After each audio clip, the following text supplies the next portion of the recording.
¿Qué tal? Buenos días. Vamos a hablar de buen vivir. Vamos a hablar en este mes mes rosa, o mes del cáncer de mama. Vamos a hablar también de la fertilidad, de la oncofertilidad. Y para ello tenemos que hacerlo con el doctor Roberto Suárez, el ginecólogo especialista en reproducción humana, director de la Clínica Suizo-Americana. Y con él hemos venido hablando de este tema, pero es un tema de que hay que seguir hablando porque hay excelentes noticias, ¿verdad, Roberto? Sí. Buen día. Gracias por la invitación. Como tú decís, es un mes especial porque es el mes en el cual en parte se reconcientiza a la sociedad de la importancia de una patología como es el cáncer de mama, que es el cáncer más frecuente que hay en la mujer y que genera entonces muchas veces una problemática colateral, como puede ser, por ejemplo, la pérdida de la fertilidad en los tratamientos oncológicos que se requieren para esta patología. Es entonces un mes en el cual es bueno de hablar de esta patología, de cómo prevenirla, cómo diagnosticarla precozmente, qué vías de tratamiento hay y qué efectos entonces colaterales puede tener. Y cómo cambió en el tiempo, ¿no? Porque hoy se salvan muchísimas vidas, ¿no? Totalmente. La sobrevida que hay a nivel de la patología oncológica en general llama la atención.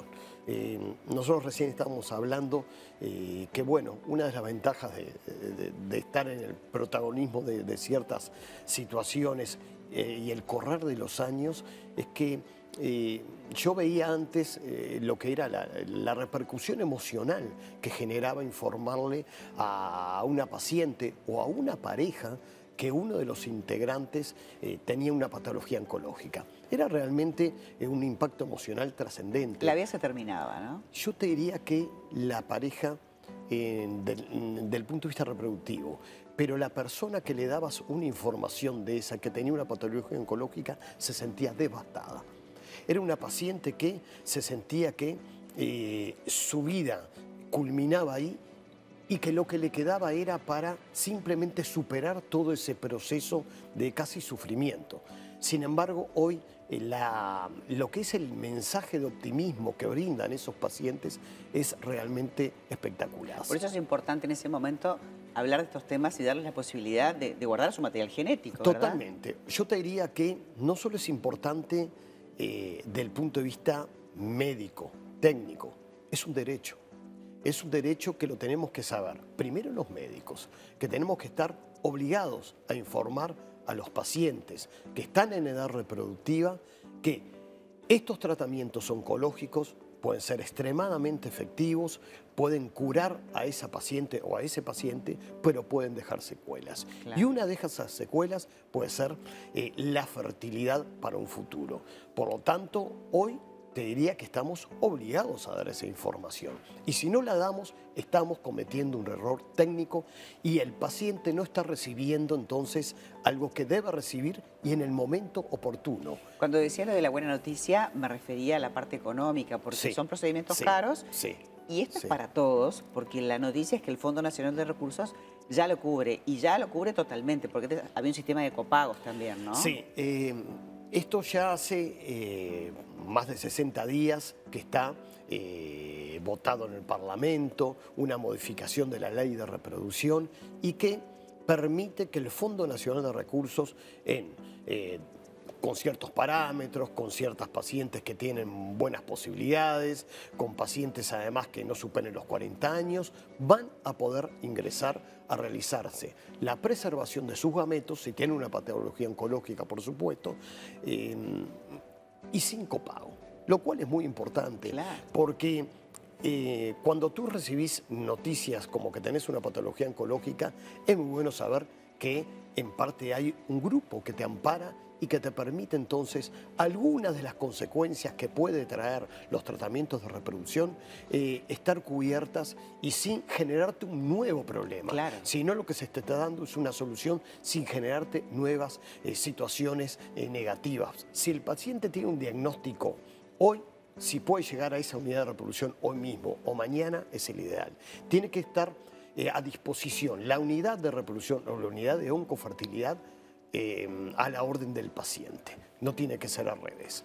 El paciente tiene que tener un acceso rápido y fácil a esa unidad.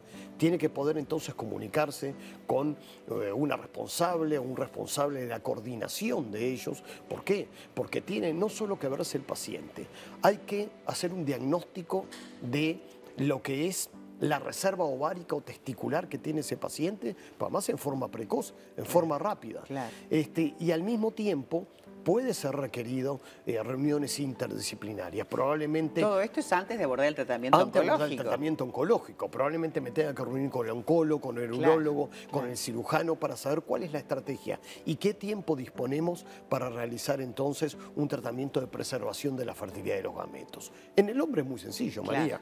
Es mediante masturbación se obtiene una muestra y esa muestra se congela. Es todo muy rápido. Nada invasivo. Sí, te diría que no. A veces hay que realizar una biopsia testicular, pero es en el caso mínimo del paciente. Pero en la mujer ya es un proceso que se puede hacer sumamente rápido también, porque en 15 días podemos tener terminado el tratamiento, pero requiere un diagnóstico urgente de la reserva ovárica.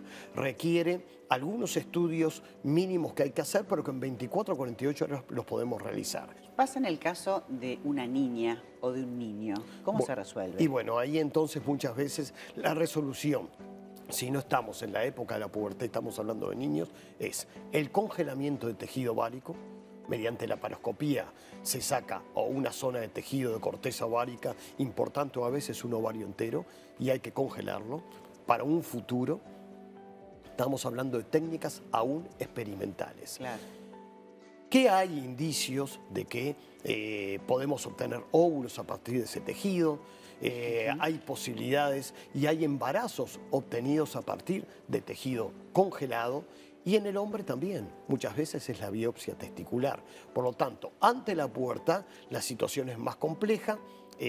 Por suerte son menos los casos, pero está bueno tener en cuenta que esas posibilidades están también existen, se pueden realizar, no tienen la validez clínica que hoy tiene ya la vitrificación de óvulos, pero son técnicas que están a disposición y se pueden utilizar. Roberto, nos encantó que nos visitaras porque es como una esperanza de vida también, porque el proyectar la vida para adelante en una paciente que tiene un proceso de cáncer y que sabes que tenés tus óvulos guardados y que puede ser mamá en algún momento, te dan también ganas de vivir, ¿no? Totalmente, además es un elemento que ya lo tiene incorporado la sociedad y ya saben que luego de toda esa problemática muy estresante que genera la patología, pueden venir una vida realmente normal. Se supera el cáncer y se logra el objetivo. Totalmente, es una muy buena idea para dar. Muchísimas gracias. Por favor. Para nosotros es un placer, un lujo tenerte. Bueno, nosotros nos despedimos entonces hasta mañana con más Buen Vivir. Los esperamos.